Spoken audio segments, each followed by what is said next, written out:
Donald Trump and the MAGA Republicans represent an extremism that threatens the very foundations of our republic. MAGA forces are determined to take this country backwards. MAGA Republicans are to destroying American democracy. President Biden earlier this month portraying a big chunk of the electorate as a threat to the very foundation of our country. But that warning may ring a bit hollow given a new Washington Post analysis of midterm campaign spending. It finds Democrats have shelled out $53 million to help so-called MAGA candidates in Republican primaries, figuring they're so far right that they'll be easier to beat in November. Interesting tactic. Fox News contributor Marc Thiessen is a former speechwriter for George W. Bush and a Fox News contributor. Here's what we have from Senator Schumer. His PAC alone in New Hampshire has spent $3.2 million against state senator Chuck Morris because they think he's the more moderate choice that would be harder to beat in November. I mean, they're spending so much money to elect semi-fascists, Mark, is a curious strategy. It is a curious strategy, and it gives lie to what President Biden says. He gave that speech in front of Independence Hall, the Emperor Palpatine speech, warning that MAGA Republicans don't respect our Constitution, won't accept election results, and are a threat to the soul of the very fabric of our country. And then his party, which he leads, is spending tens of millions of dollars to make sure that MAGA candidates are the ones who are nominated in these GOP primary contests. He complains about January 6th and all the rest of it, but they're actually trying to defeat Republicans who voted to impeach President Trump, which is what they said that all Republicans should have done. They've done it in Colorado. They've done it in Michigan. They're doing it right now in New Hampshire. They've done it in California. They're doing it all across the country. So, if MAGA represents such an existential threat to our democracy, then how are they actually indirectly funding the campaigns of the candidates who are doing and holding the positions that they say are such a threat? There's going to be a very interesting postmortem come November 9th to look back and review this strategy, right? I mean, it's a lot of money.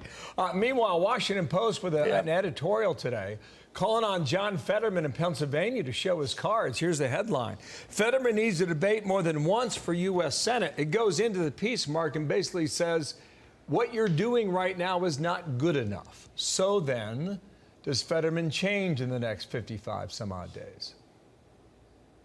I don't know how he gets away with not doing it. I mean, I used to work in the Senate, and I was good friends with Mark Kirk, who was a senator from Illinois.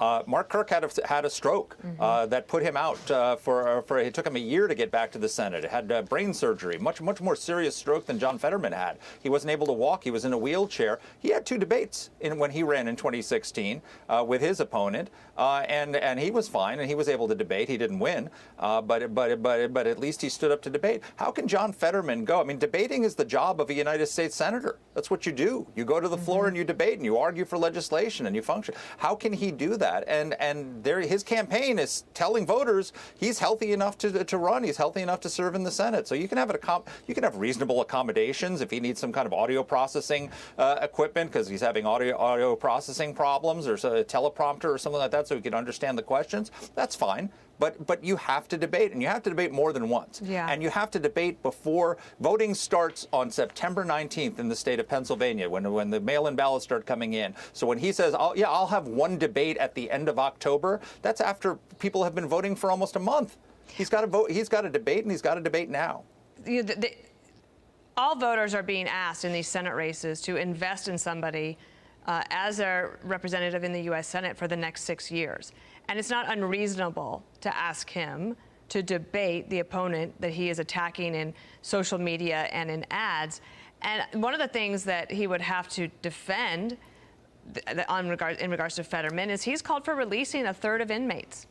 And we're in the middle of seeing crime increasing in big cities, but also small cities across the board.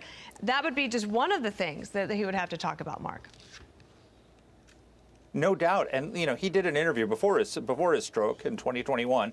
He did an interview where he was asked, if you could wave a magic wand and solve one problem, what would it be? And his answer was, I would end life without parole.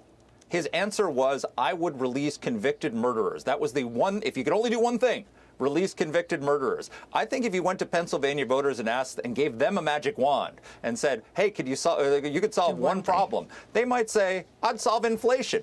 I'd solve the rail strike. I'd solve the supply chain crisis. I'd lower gas prices. There's a million things that they would come up with that would be ahead of their list, ahead of releasing convicted murderers. We'll see what happens. It's an interesting situation. Debates all across the country, but this one in the Pennsylvania race, a big one. Thank you, Thanks, Mark.